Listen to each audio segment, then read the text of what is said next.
Hello, Rama Pupoda. Hope all are in good health, feeling great, wonderful, having a happy and peaceful life. Now let's continue with devotee Otto Osborne. One day I received a nasty letter warning me of dire consequences if I did not immediately leave Ramana and go to his guru. I did not show this letter to Bhagavan, but I was terribly upset over it. I thought I must show it to him that evening. That afternoon, I was doing some weeding work in my garden when I suddenly heard a thudding sound behind me. Some animal like presence jumped down from a tree and approached me from behind. In no time, it got on my back and sat down. It felt like a bear as it had a lot of hair. It was holding onto me with its hind legs and gripping me around my chest with its hands from behind. For me, then, Ganesan, there was neither any curiosity to know what it was nor any fear. There was just a calm detachment. Undisturbed, I continued with the weeding. Noticing my indifference, the animal started increasing its size and weight. Soon I had to bend forward, owing to the burden on my back. The weight became unbearable. Still, I was undisturbed and felt no fear. Suddenly, it gripped my throat with its hairy hands and started throttling me. I was becoming breathless as its grip tightened more and more. Even this did not produce in me a tinge of fear. I remained fully alert and undisturbed. I felt I could breathe no more. The grip continued to tighten, and without any trace of fear, I felt I was going to die. Then the miracle took place. At the thought of death, I heard within me the sound Arunachala Siva, Arunachala Siva, Arunachala Siva, Arunachala Siva.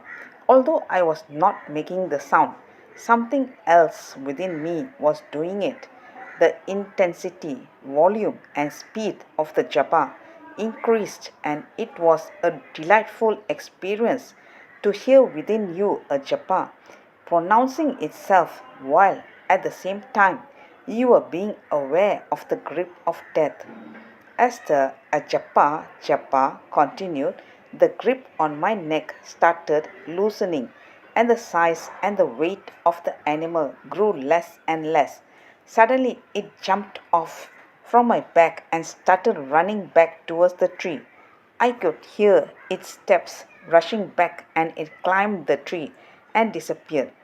Immediately, I got back to my normal senses while the japa continued uninterruptedly. The next day, when Bhagavan was returning from his stroll up on the hill, I met him and showed him the letter and narrated to him what had happened the previous evening, not omitting a single detail. Bhagavan listened to me and, when I stopped, said with his beaming smile, that is all they can do. Everything is all right. By they, he must have meant the Guru, who was a past master in black magic and who made David write me the threatening letter. Bhagavan is a Purna Jnani, a complete and perfect sage. When you come under the protection of a perfect Sadguru, even a bad experience caused by black magic is a blessing in disguise.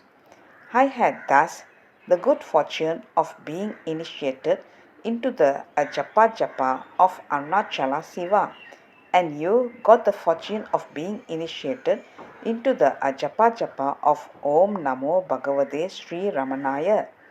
The closeness between Osborne and me was remarkable, and we continued with collaborating on the mountain path successfully. It was fast becoming a reputed spiritual journal, and it brought erudite seekers like Douglas Harding, Robert Linson, Joel Goldsmith, Wei Wu Wei, Thomas Merton, and many reputed writers from all over the world to be in touch with Ramana Ashramam and in contact with Bhagavan's teachings.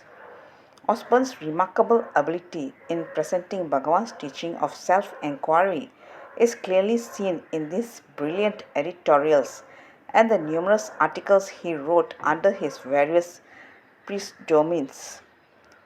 Secretaries Abdullah Qutbuddin, Sebastian Kubins, Bodhicitta, Saidas, and A. Rao. He contributed articles on Christianity, Buddhism, and Islam in each issue of the journal.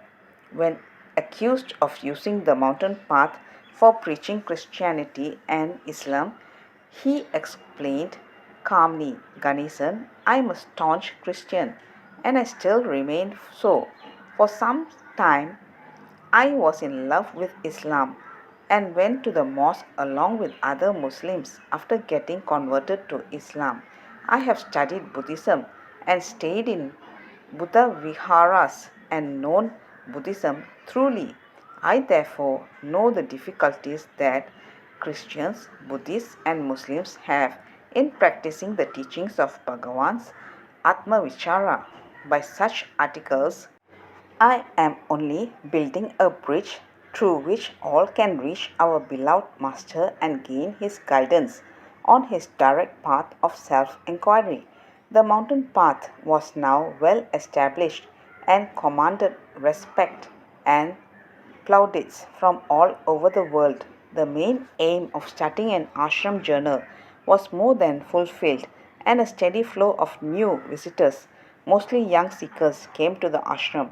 Many projects like the completion of Sri Bhagavan's Samadhi shrine, the meditation hall, the centenary celebrations, and a number of guest houses became a reality thanks in no small measure to the good news spread through the pages of the mountain path. In 1968, I was introduced to a new dimension of Osborne's spirituality. I was going to Osborne's house at all times of the day. However, for 1 week I had to be away. After I returned, when I went to his house, I found him stretched on his bed, reduced to skin and bones, all in just 1 week's time. Then I noticed the change and the transformation in his face, and I was wonderstruck. It glowed with a bright and beautiful aura. My inner voice told me Osborne has realized. This was his final realization. He opened his eyes and gave me a warm welcome with a lustrous look. He said, Ganesan, I am saved. The mountain path will go on. Do not worry. I sat next to him, overwhelmed with joy. I held his hand and sat gazing at his radiant face. Let's continue in the next chapter. Thank you. Bye bye. Rama Rama Pupoda.